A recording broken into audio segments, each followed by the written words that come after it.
Hey, welcome to this video. I'm your host, the outdated Gen Z himself, and well, it's time. Most of you may not know, but I'm about to pull out an ancient relic from this series' history. The crappy racing game box. So today I'm gonna be talking about,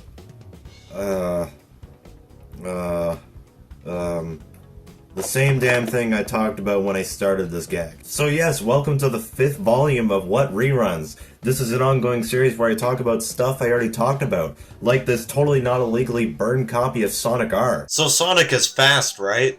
Yeah, pretty fast, I think so. It makes sense to put him in a racing game where he runs, right? So tell me, why am I reading the f***ing script from the original Sonic R video, damn it. Also, Sonic should not be in a car for a racing game. It just makes him look stupid. Like, dude, I know damn well you can run faster than that car, so don't waste your rings on it. Because the design of the car doesn't even look cool either. Anyways, that makes Sonic R special. It's the only Sonic racing game that has the characters run, except for Robotnik and Amy. I mean, yeah, that makes sense with Robotnik, but Amy, I don't know. Is she just in a car to prove that Sonic is in fact faster than a car, like I said? Because Amy is the slowest character in the game, and one of my best moments in gaming is winning a race with said slowest character. In normal difficulty, yes, I suck at video games. So what the hell do you do in this game?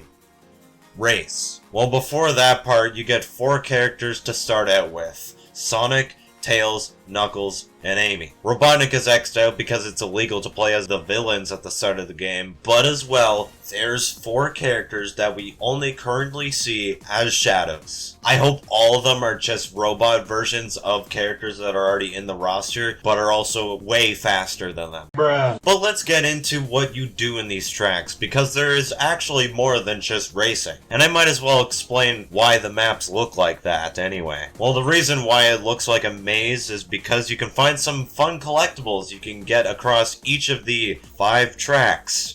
We'll get to this. You can find these Sonic medallions, which when all 5 are collected in each track, you get a chance to unlock a new character by racing against them in that respective track that you grab those medallions in. These unlockable characters are Metal Sonic, Tails Doll, Metal Knuckles, and the Goat Egg Robo. Kind of lame inclusions as they are literally just robot clones of everyone, but honestly, I don't know, man, these are special. Like, I just love Metal Knuckles so much. You can also find the 7 Chaos Emeralds, which are spread around each of the tracks. Once you collect all of them from each track, you get the ability to play as Super Sonic, the fastest character in the game, which is why I can't play as him that much, because I need gameplay footage that's actually interesting. There's also a day-night cycle in the tracks as well. There's also a weather cycle in the tracks as well if you turn it on. So if it happens to rain, the ground now is slippery and it's even harder to drift now than it already was. And then when it snows, the water freezes over, which makes it slippy because, wow, it's ice. Ice is slippy, wow. Now I guess before we go on with the tracks, I have to talk about the controls. Yes, they suck. Blah, blah, blah. I honestly don't care. It doesn't ruin the game at all. Especially when you got such a banger soundtrack, like any other bad Sonic game should have.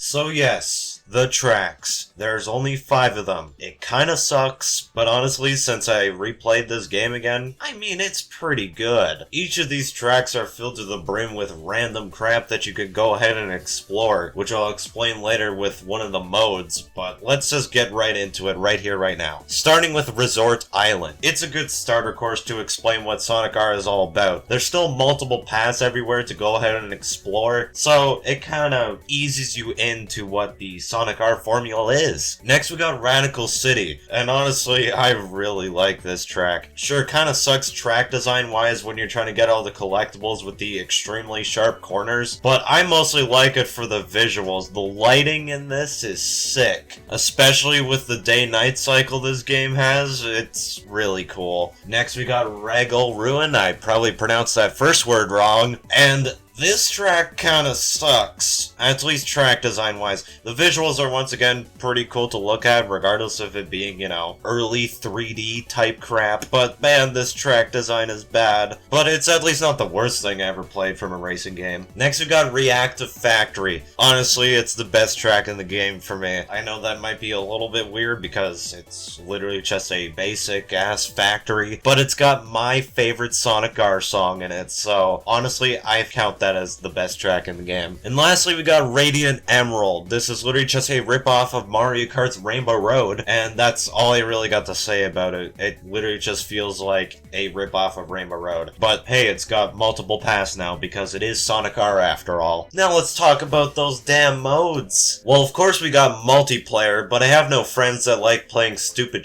shit like this, so let's skip that. We got Time Attack, cool I guess. It's literally in every racing game, so I don't really care. We got Reverse Track Time Attack, which is honestly really fun. I don't know why I enjoy it so much. I might be cooked in the head. We got a Hide and Seek inspired mode, which is also really fun. The computers are really good at juking me out, and seeing Knuckles just chilling there after I found him made me piss my pants. And our last mode here is Find the 5 Balloons. But I was more distracted just exploring the track. Sure, it's pretty small, but this mode made me wish that an actual 3D Sonic game existed in this era. Hell, the soundtrack just amplified that wish even more. Like, god damn, what a great game this is. Well, that was Sonic R, and overall, it's a good game. Now, like I said, the controls do suck, but I don't care one little bit. This game is one of the most charming games I've ever played, alongside Super Mario Land on the Game Boy. The music that goes insanely hard, those low poly models, and the fact that this is the only Sonic racing game that makes sense, just all blends together perfectly for an amazing experience. Unless if you meet ride Roger Craig Smith, then I don't know. So Sonic R, you don't deserve to be in the crappy racing game box anymore. You're gonna go where the rest of my loose discs go.